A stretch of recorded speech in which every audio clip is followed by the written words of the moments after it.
고린도전서 둘째 시간입니다. 지난 주일에 이어 오늘도 고린도전서의 첫머리를 함께 살펴보고자 하는데요. 특히 오늘은 이 편지의 지리적, 역사적 배경을 살펴보고 그 맥락에서 고린도전서 첫머리에 담겨있는 메시지를 이해해 보고자 합니다. 고린도의 지리적 위치와 사회적 배경에 대해서는 전에도 한두 번 지도와 함께 설명드린 적이 있습니다. 오늘은 그것을 포함하여 좀 더 상세하게 살펴보고자 합니다. 고린도는 지금의 그리스 발칸 반도의 남쪽 끄트머리에 해당하는 펠로폰네소스 반도에 위치해 있습니다. 아테네와 스파르타를 중심으로 그리스 도시 국가들이 둘로 나뉘어 일어난 싸움이 펠로폰네소스 전쟁이었지요. 바로 그곳입니다. 고린도는 그리스 시절에도 이미 번창한 도시였습니다. 그러나 주전 146년에 로마군의 공격으로 폐허가 되었다가 100년이 지난 후인 주전 44년에 줄리어스 시저에 의해 재건되었고 아가야 지방의 수도가 되었습니다. 지도를 자세히 보시면 고린도는 그리스 본토와 펠로폰네소스 반도를 연결하는 지협과 두 육지 사이를 지나가는 해협이 교차하는 지점에 놓여 있습니다. 지협이라는 말이 좀 낯설지요? 바다가 좁아지는 곳이 해협이고 육지가 좁아지는 곳이 지협입니다. 그 위치가 심상치 않습니다. 고린도는 이 위치 덕분에 막대한 부를 축적했습니다. 좀 더 자세히 살펴보겠습니다. 그 당시 해상무역을 하던 선박들은 펠로폰네소스 반도 남쪽으로 돌아가는 항로보다는 반도와 본토 사이의 해협의 항로를 선호했다 합니다. 그것은 해협으로 갈 경우에 남쪽으로 돌아가는 것보다 항해 기간을 1주간 정도 단축할 수 있었고 또 남쪽 큰 바다에서 부는 강한 바람을 피할 수 있었기 때문입니다. 그러나 해협을 지나 항해하려면 한 가지 해결해야 할 문제가 있었는데요. 그것은 고린도 지협이 바다를 가로막고 있다는 점입니다. 그래서 배들이 고린도 지협을 통과할 방법을 고안해 냈는데요. 두 가지 방법이 있었습니다. 하나는 예를 들어 서쪽 이태리에서 물건을 싣고 와서 고린도 서쪽 아테네에 가져다 파는 무역선들은 일단 해협으로 들어와서 고린도 앞바다까지 항해한 후에 고린도 서쪽에 있는 레카이움 항에서 배를 대고 화물을 내려 육로로 운송을 했습니다. 그리고 다시 반대쪽에 있는 겐그레아 항에서 화물을 배에 실어 아테네로 이동을 했습니다. 왜 하필 고린도였을까요? 지도를 자세히 보시면 알 수 있습니다만 지협이 고린도 쪽에서 특히 더 좁아집니다. 고린도 앞에서 지협의 너비는 9km 정도에 불과하다 합니다. 그러니까 고린도 쪽에 화물을 내리는 것이 그 북서쪽 지협에 화물을 내리는 것보다 여러모로 운송하기가 좋았을 것입니다. 이렇게 화물을 내려서 운송했을 뿐만 아니라 배가 작을 경우에는 아예 배 자체를 실어서 옮기기도 했다 합니다. 지도에서 고린도 인근만 확대해서 보기로 하지요. 고린도 부근의 좁은 지협에서도 특히 더 좁아지는 부분이 있지요. 지도에서 빨간 선으로 표시한 부분인데요. 그 부근에, 정확히 그 지점은 아닙니다만 그 부근에 디올코스라는 길을 만들었습니다.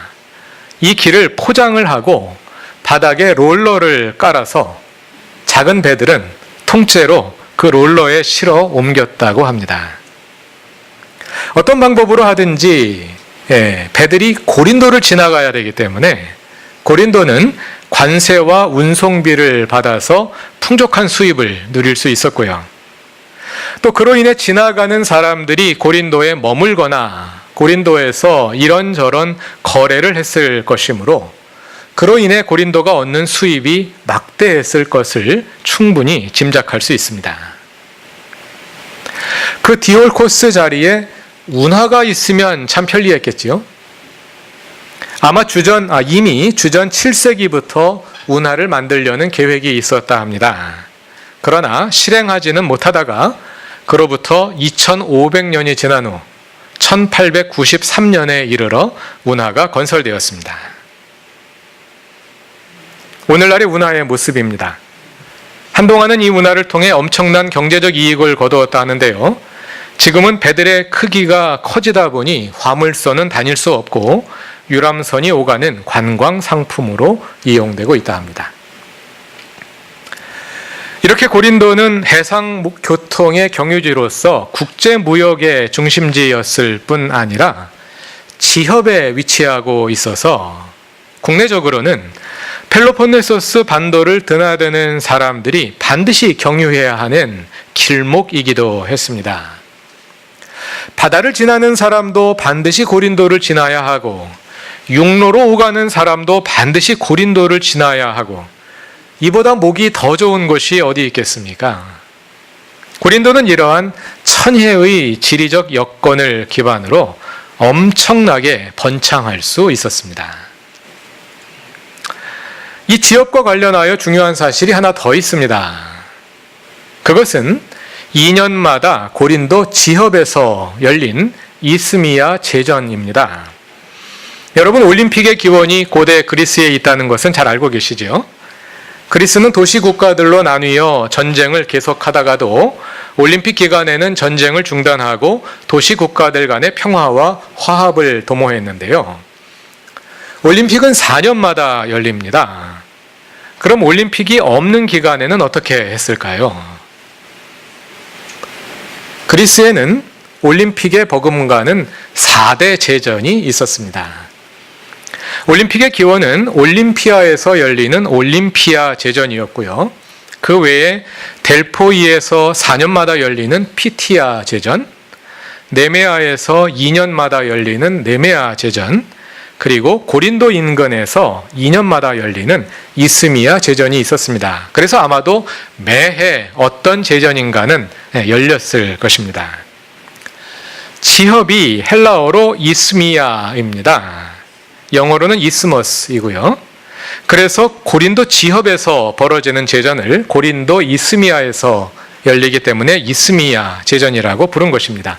우리말로는 보통 이스트미야 제전 이렇게 옮기는 것 같습니다. 매 2년마다 열리는 이스트미야 제전을 보기 위해서 수많은 관광객들이 고린도로 몰려들었습니다. 그로 인한 경제적 이익도 대단했겠지요. 요즘은 올림픽과 월드컵이 나라를 돌아가면서 열립니다마는 2년마다 같은 곳에서 열립니다. 얼마나 그 경제적 이익이 대단했겠습니까? 이런 것들 외에도 고린도는 여러 가지 좋은 입지 조건들을 많이 가지고 있었습니다. 다양한 지하 자원들이 개발되었고요. 또 도시가 유지되려면 물 공급이 좋아야 하지 않습니까? 고린도에는 페이렌의 수원지가 있어서 풍부한 양의 물이 끊임없이 공급되었습니다. 줄리어스 시저가 다시 세운 신도시였기 때문에요. 주전 44년에 세웠고 고린도 전서는 50년대 초반에 기록되었기 때문에 신도시가 건설된 지 겨우 불과 90여 년 지난 90년 정도 지난 후였습니다. 90여 년이 되겠군요. 90여 년 지난 후였기 때문에 행정 시스템도 완벽하게 갖추어져 있었고요. 한편에 바다가 있을 뿐 아니라 반대편에는 아크로고린도 요새가 높이 세워진 산이 병풍처럼 가로놓여 있어서 도시를 방어하는 역할을 해주기도 했습니다. 그 언덕 위에서 바다를 멀리까지 관찰할 수 있었기 때문에 바다를 통한 침입에 대비할 수 있었고요. 또 육지로 오는 적들은 그 언덕이 장애물이 되었을 것입니다. 한마디로 배산 임수를 다 갖춘 것이지요. 이렇게 좋은 자리가 있겠습니까? 고린도가 주는 번영의 기회를 찾아 수많은 사람들이 고린도로 몰려들었습니다. 고린도의 초기 정착민은 줄리어스 시저가 지휘하던 군단에 복무하던 퇴역병과 그 가족들이었습니다. 로마 군인들은 모두 용병이었기 때문에 전쟁에 참여한 대가로, 그 대가로 고린도의 땅을 너희가 개척해라 하고 불허해 불화해 준 것입니다. 그러나 오래지 않아 고린도는 다른 지역으로부터 몰려든 상인들과 사업가들로 북적거리게 되었습니다. 그들로 인해 창출되는 산업과 고용의 규모가 대단했습니다. 그들은 자신들의 의식주에 필요한 물품을 구입했을 뿐 아니라 사업을 위해 회계사와 사무직원들과 노동자와 가정부와 요리사와 경호원과 노예들을 고용하고 사업체의 건축을 위해 목수와 대장장이와 수공기술자를 부르고 또 사업상 이동을 위해 마차와 배와 텐트 수리공을 고용했습니다. 이러한 과정을 통해 고린도 사람들은 돈을 알게 되었습니다. 사업과 경제적 번영에 민감한 도시가 되었고요. 성공을 향한 각 사람의 야망이 불꽃 튀게 경쟁하는 가운데 갑작스러운 성공이나 실패가 그들에게는 익숙한 것이 되었습니다. 그 결과 친기업적인 상업주의 문화가 고린도에 자리 잡게 되었습니다. 물론 오늘날 자본주의 사회에 비교할 것은 아니겠습니다만 그 시대 일반적인 모습에 비교해 보자면 그것은 대단한 차이였다고 할 수 있을 것입니다. 고린도전서 1장 26절을 보시면 고린도 교인들 가운데 육신의 기준으로 보아 권력 있는 사람이 많지 않고 가문이 훌륭한 사람이 많지 않았다고 말합니다. 그래서 우리는 이 구절만 보고 고린도 교인들은 대부분 가난한 사람들이었겠구나 이렇게 생각하기 쉽습니다. 그것은 오해입니다. 왜냐하면 오늘은 돈이 많아지면 사회적인 신분도 함께 올라가죠. 그러나 고대 사회의 돈과 사회적 신분은 별개였기 때문입니다. 신분이 낮았다는 것이지 가난했다는 뜻은 아닙니다.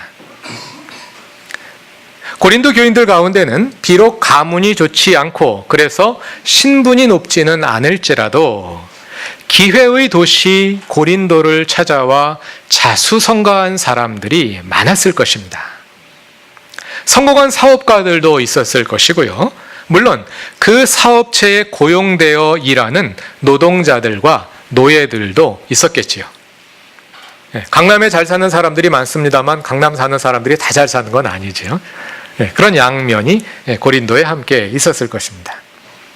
그들은 기회를 찾아 과감하게 자기 고향을 떠나온 개척자들이거나 그 자손들로서 새로운 문화에 적응하고자 힘쓰면서 나름대로 고린도의 기회를 자기 것으로 만들기 위해 열심히 일했을 것입니다.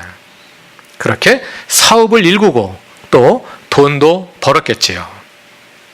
그래서 그 사람들은 나름대로 자부심이 대단했을 것입니다. 비록 신분이 낮고 그래서 부모로부터 물려받은 것이 없을지라도 불굴의 야망을 가지고 가난의 울타리를 뛰어넘어 이 기회의 도시를 찾아온 사람들, 개척자들이지 않습니까? 그리고 새로운 도시 영역에서, 새로운 도시 환경에서 자기 나름의 영역을 개척하기 위해, 성공하기 위해 분투하고 있는 사람들, 그런 사람들이 바로 고린도 사람들이었기 때문입니다. 그러한 자부심은 일에 추진력을 불어 넣어주고 삶에 대한 긍정적인 태도의 기반이 됩니다. 그러나 때에 따라서는 나만 옳다는 독선으로 나타나기도 하고 특히 그러한 자부심이 강한 사람들끼리 부딪힐 때는 양보 없는 막다른 골목으로 치닫기도 합니다. 고린도 교회에 나타난 가장 큰 문제는 분열이었습니다. 도시의 성격상 거기에는 다양한 지역으로부터 몰려든 다양한 성격의 사람들이 섞여 있었습니다. 그러다 보니 그들 사이에 존재하는 차이들이 어떤 계기로 분열의 도화선이 되기도 쉬웠을 것입니다. 고린도전서를 읽어보면 그들 사이에는 여러 가지 문제들이 있었습니다. 지식과 지혜, 세상 법정에서의 소송, 결혼과 성, 우상에게 바친 제물, 예배 중에 복장, 성만찬, 영적 은사들과 같은 여러 문제들이 복합되어 있었습니다. 그러나 그것은 문제의 표면이었을 것입니다. 더 깊은 곳에는 그들 사이에 존재하는 다양성과 차이가 있었겠지요. 그리고 그러한 문제들이 문제가 되게 한 고린도 교인들의 태도가 있었을 것입니다. 싸우려고 마음먹으면 모든 문제가 다 문제가 될 수 있지 않겠습니까? 이러한 역사적 배경에 대한 이해가 우리가 앞으로 계속해서 살펴보게 될 고린도 교회의 여러 가지 문제들을 이해하는 데 도움이 될 것입니다. 그리고 오늘의 본문인 고린도전서의 첫머리도 깊이 생각해 보면 이러한 배경과 무관하지 않음을 알 수 있습니다. 오늘 읽은 본문은 편지 형식의 서두에 이어 나오는 바울의 감사의 말인데요. 잘 읽어보면 이 감사의 말이 심상치 않습니다. 얼핏 보면 다 좋은 말인데요. 그 좋은 말에 담겨 있는 내용이 고린도 교회의 실상과는 많이 다르거든요. 말썽 부리는 아이에게 착하지 하고 말하는 것은 착하다는 뜻이 아니라 착하라는 뜻이지 않습니까? 고린도 교회, 고린도전서의 감사의 말이 그런 성격을 가지고 있는 것을 보게 됩니다. 바울의 감사의 말은 1장 4절에서 시작됩니다. 여기에서 바울이 가장 먼저 감사하는 이유는 하나님의 은혜입니다. 4절을 직역하면 다음과 같습니다. 나는 언제나 여러분에 관하여 그리스도 예수 안에서 여러분에게 주어진 하나님의 은혜로 인해 나의 하나님께 감사드립니다. 바울이 가장 먼저 감사하는 것은 여러분에게 주어진 하나님의 은혜로 인해 감사하다는 것입니다. 고린도 교인들에게 은혜로 주어진 것이 무엇일까요? 5, 6, 7절에 계속해서 나오는데요. 5절에 의하면 온갖 언변과 지식이며 6절과 7절에 의하면 그리스도에 관한 증언과 영적인 은사들입니다. 앞에서 말씀드린 것처럼 고린도 교회의 문제를 바로 이해하기 위해서는 표면에 나타난 문제들만 보아서는 안 되고 그 이면을 보아야 하는데요. 여기에 가장 먼저 언급된 것이 언변입니다. 언변, 말을 잘한다는 겁니다. 싸움은 말에서 시작되고 말로 이어지지요. 고린도 교인들이 말을 잘한 것 같습니다. 그것이 싸움의 빌미가 되었던 것이죠. 그와 함께 지식과 그리스도에 관한 증언과 영적인 은사들이 언급되는데요. 아마도 이것은 고린도 교회의 각 분파들이 서로 자기가 옳음을 증명하기 위해 또는 자신들이 우월함을 주장하기 위해 내세운 근거들이 아닌가 생각됩니다. 그에 대해서 바울은 가장 먼저 그 모든 것들이 하나님의 은혜로 받은 것이다. 이렇게 말하고 있는 것입니다. 이 말은 먼저 고린도 교인들이 가지고 있는 신앙적 자산들을 긍정하는 것입니다. 지식과 증언과 은사 다 좋은 것들입니다. 하나님께서 온 하나님으로부터 받은 좋은 것들입니다. 그러나 동시에 그것은 그리스도인들의 잘못된 태도를 교정하는 것이기도 합니다. 그 모든 것이 마치 자신의 능력으로 자신의 노력으로 된 것인 양 착각하지 말아라 하는 것이죠.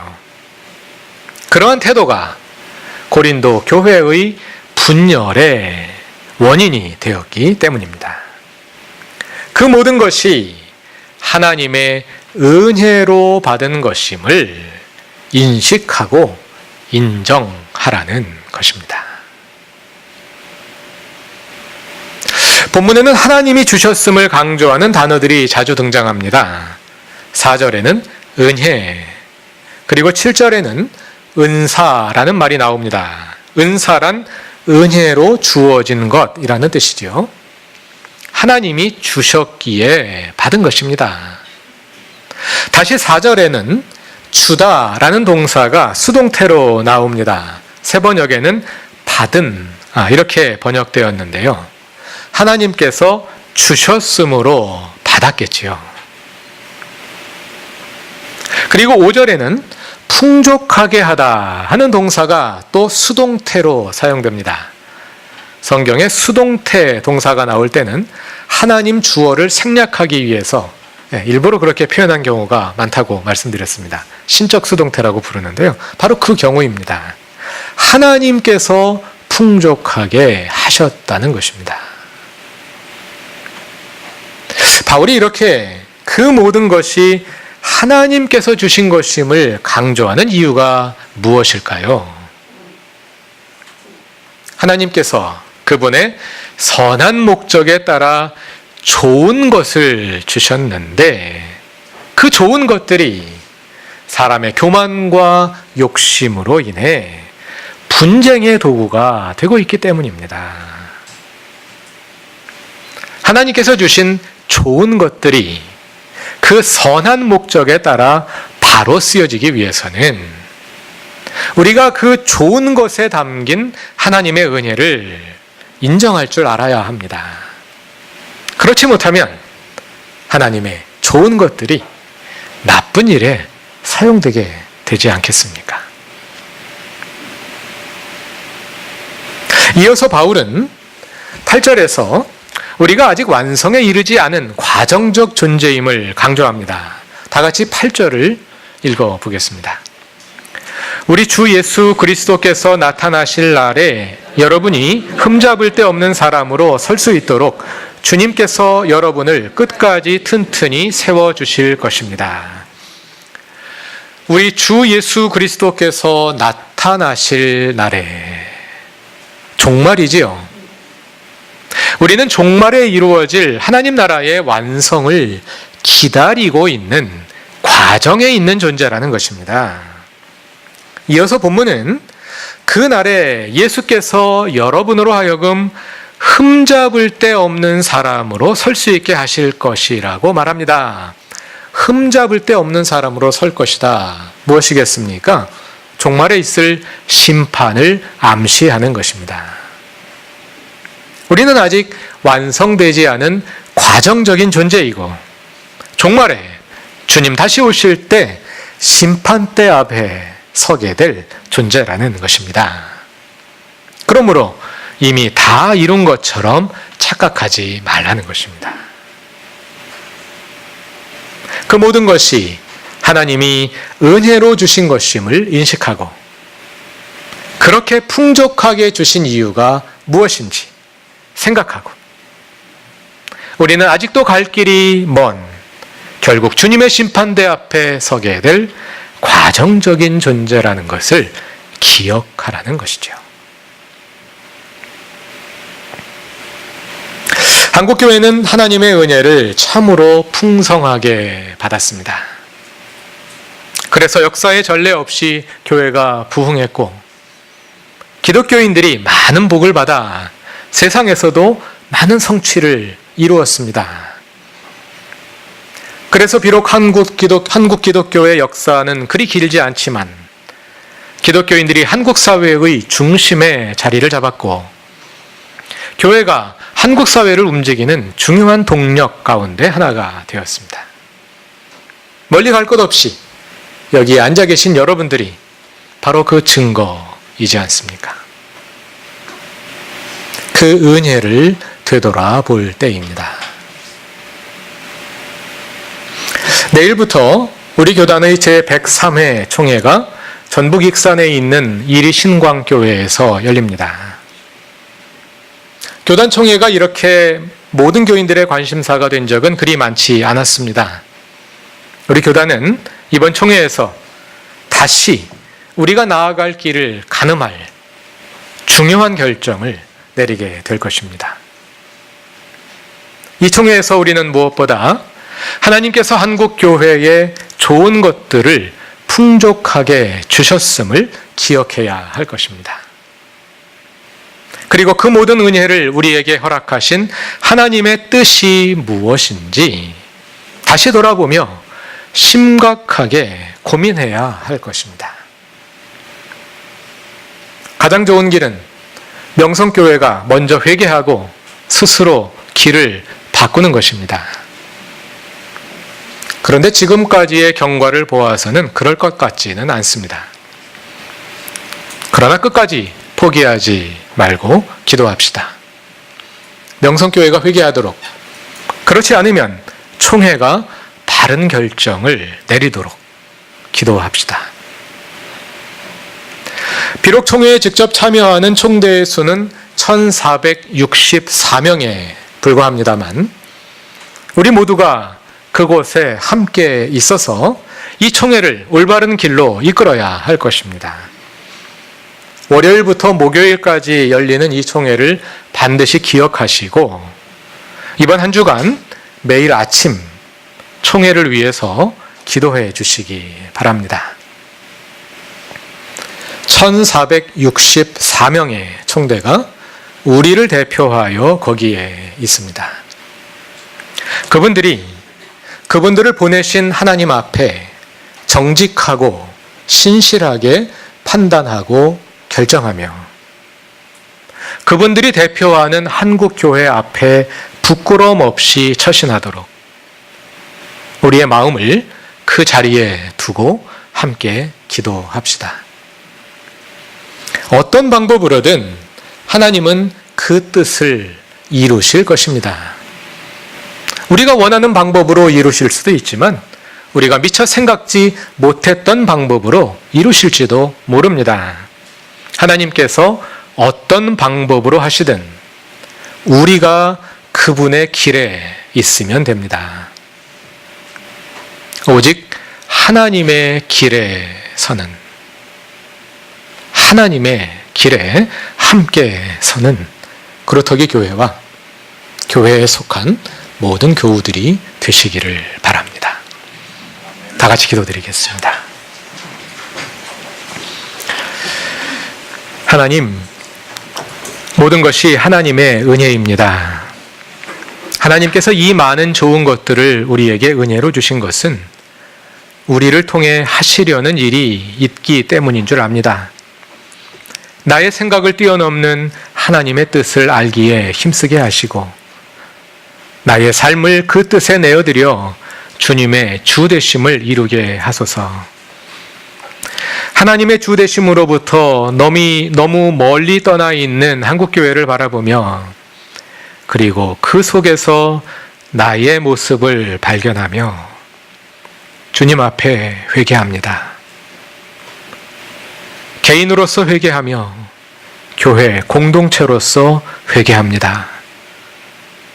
우리를 불쌍히 여기시고 고치소서. 주님의 은혜를 알고 주님께서 주신 것들을 주님의 뜻대로 바로 사용하는 교회가 되게 하옵소서.